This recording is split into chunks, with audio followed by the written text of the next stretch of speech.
The old man knelt in the rain.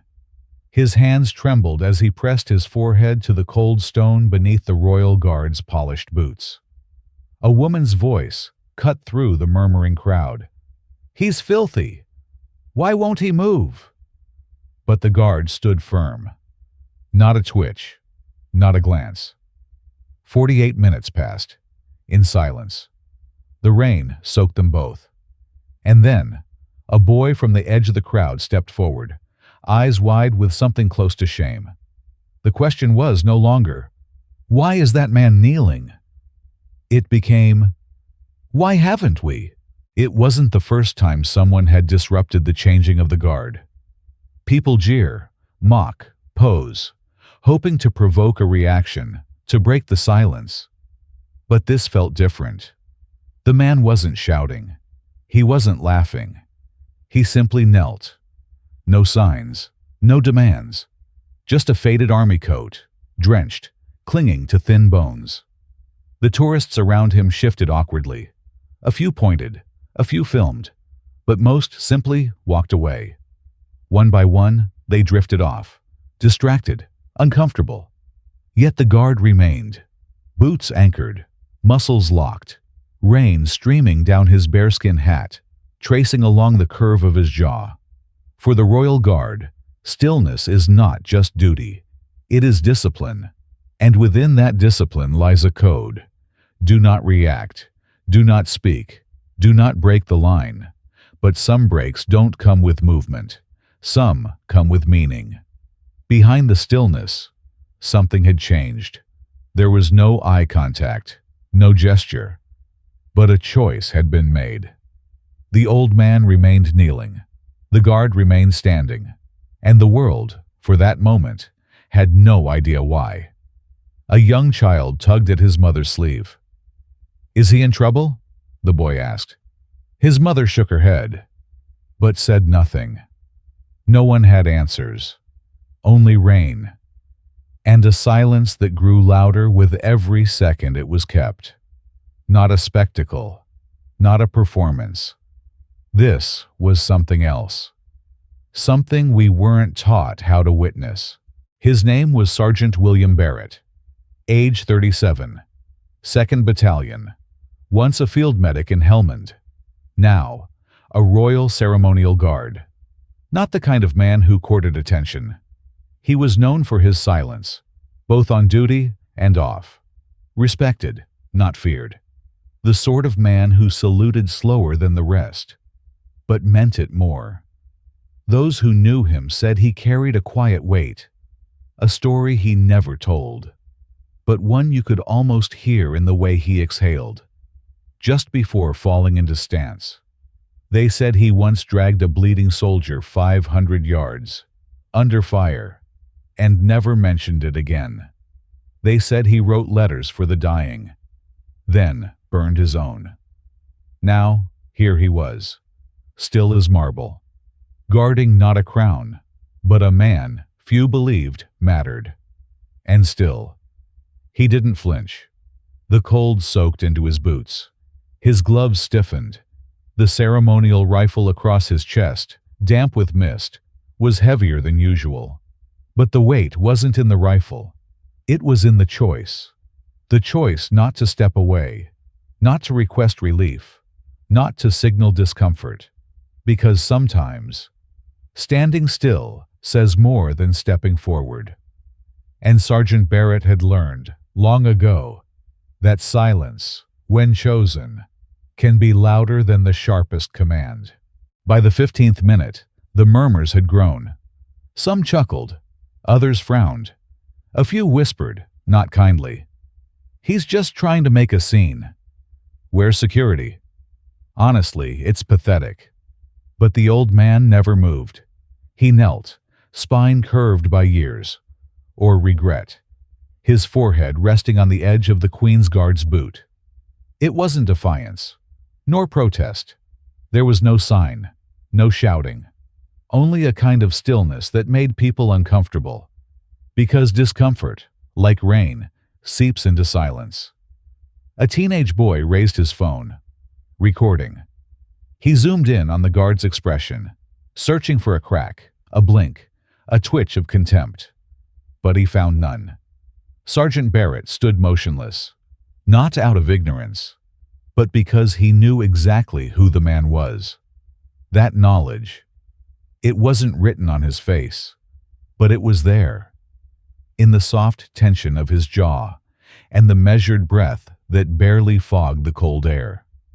Rain slid down the old man's collar. One droplet followed the curve of his cheek like a tear he had no dignity left to shed. The crowd waited for spectacle. The guard gave them silence.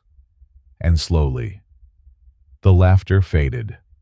Phones were lowered, and one by one, people began to realize they weren't watching a disruption. They were witnessing a choice. A quiet one, but one that would echo louder than they'd expected.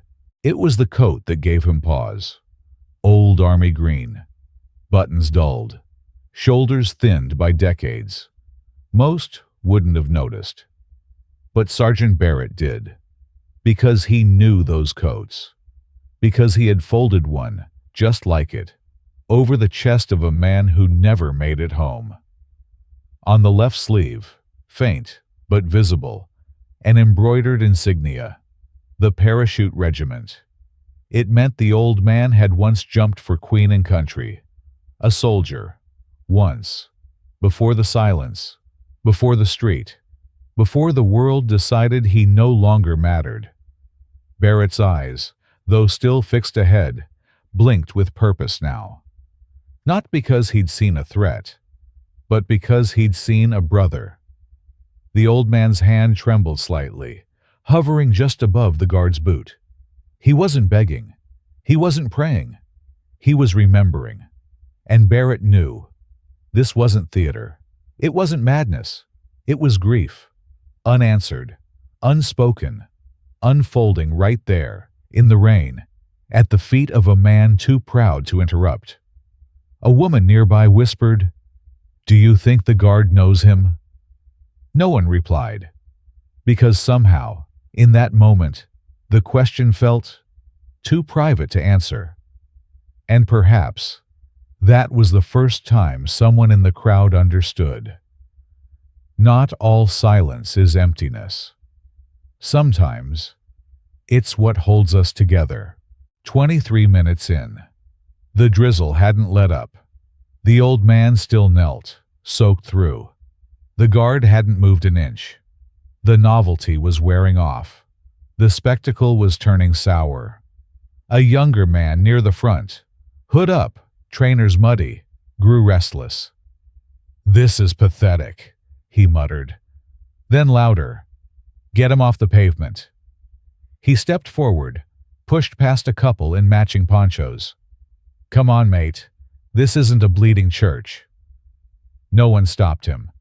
He approached. One foot splashed hard beside the old man. He crouched slightly. "You've made your point, yeah?" The old man didn't respond. He kept his head bowed, hands still clasped before him. The guard, too, remained motionless. The young man scoffed. Then, without warning, he slapped the beret from the old man's head. Gasps from the crowd. A ripple of stunned breath. The old man flinched, barely, but he didn't rise, didn't speak. The beret lay in the puddle, soaking, and Beret did nothing. No blink, no breath, no flicker of defiance. Yet somehow, that silence was louder than a punch. One mother near the back turned away, covering her child's eyes, not because of the slap, but because of what the world had become too used to watching. Without saying a word, the beret lay in the puddle like a question no one dared answer. A moment passed, then two, and Sergeant Beret blinked. Just once. Not from anger, not from pain, but recognition. Years ago, another uniform, another city. He'd knelt beside a wounded paratrooper in a sandstorm. No name, just blood. And a fading voice repeating, "Tell my daughter I stood for something."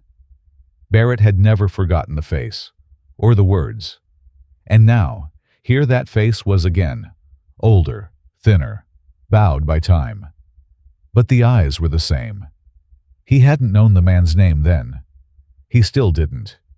But he remembered the scar, above the left brow, just beneath the hairline. It hadn't healed well.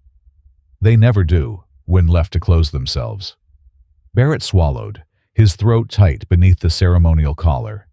He wanted to speak. God, he did. But the rules were clear. No reaction, no movement, no voice. So he gave the only thing he could. He stood. For every man the world had stepped over. And if that meant watching a fallen soldier be humiliated, without lifting a hand, without raising a word, then so be it. Because honor, in this moment, wasn't in defiance. It was in restraint. And in the silence between shame and remembrance, Beret had made his choice. Years earlier, Beret had stood still for too long. A different crowd, a different man on his knees. But the silence was familiar. Back then, it wasn't rain, but dust, rising in the heat, settling over the wounded like a veil. He had hesitated. Just a second. Just enough to follow protocol. Just enough to let the man bleed without help. When the medics arrived, they said nothing could have saved him. But Beret wasn't so sure.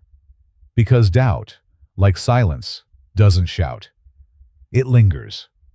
He'd written the letter himself. To the family of Sergeant Lionel Kerr. Polite, detached. Nowhere did it say, I was there, and I did nothing. That moment haunted him. Not because he was weak, but because he had followed every rule, and it still felt wrong. So when the old man knelt in front of him, Beret didn't see a nuisance. He saw the second chance no one ever offers, a moment not to act, but to refuse to turn away. This wasn't about pity. It wasn't about pride. It was about presence, about bearing witness when no one else would. The rules said, remain silent, stand still. And this time, he did exactly that, but for reasons no manual would ever understand. At minute 37, something changed. Not in the guard, not in the old man, but in the crowd. The heckler had gone. The whispers had faded. All that remained was a hush, heavy, reverent, unfamiliar. A boy, no older than 10, stepped forward. He wore a blue raincoat, too large for his frame, with sleeves that nearly covered his hands. He looked at the beret, still lying in the puddle, then at the old man, who hadn't lifted his head. And quietly, deliberately, he picked it up. He shook the water gently from its folds, walked forward, and placed it back upon the old man's crown. No one spoke. Not a camera flashed. Even the Queen's Guard remained unchanged. But if you looked closely, just briefly, you'd have seen the faintest glisten in the corner of Beret's eye. Not a tear. He'd never allow that. But something close. The boy stepped back, took his mother's hand, and whispered, "He's not just standing guard, is he?" She didn't answer. She couldn't. Because in that moment, every rule, every protocol, every line in the ceremonial handbook had been eclipsed by the quiet courage of two men. One standing, one kneeling, both refusing to move, for reasons the crowd was only just beginning to understand. By the 42nd minute, no one was filming. No one was shouting. The square, once full of noise, had fallen into solemn stillness. The old man remained knelt, his legs shaking, his breath shallow, but he did not rise. And Beret, he stood as he had from the beginning, unmoving, unshaken. But something had shifted, not in posture, but in presence. He was no longer guarding a palace. He was guarding something far older, older than tradition, older than titles. He was guarding the dignity of someone the world had left behind. Every fiber in his body ached. His boots were soaked through. His shoulder itched beneath the ceremonial sash. But he remained. Because to move would be to dismiss it all, to reduce the moment to inconvenience. And Beret. He had stood through enough gunfire, enough silence, to know that not every battle is waged with noise. Sometimes, it's the refusal to step away that says everything. When the relief guard finally approached, Beret didn't glance. He didn't shift. He waited until the last second, then turned precisely, boots clicking, and marched back. Not as a man dismissed, but as one who had done something quietly historic. He had broken no rule. Yet somehow, he had rewritten what it meant to serve. The video went viral, of course. Clips spread across every platform. The boy returning the beret, the slap, the stillness, the silence. But none of them captured the full story. Because stories like that are never truly captured, only remembered. In interviews, Beret said nothing. He declined comment, wrote no statement, gave no interview. The guard issued a brief note. The soldier acted within the expectations of ceremonial conduct. Nothing more, nothing less.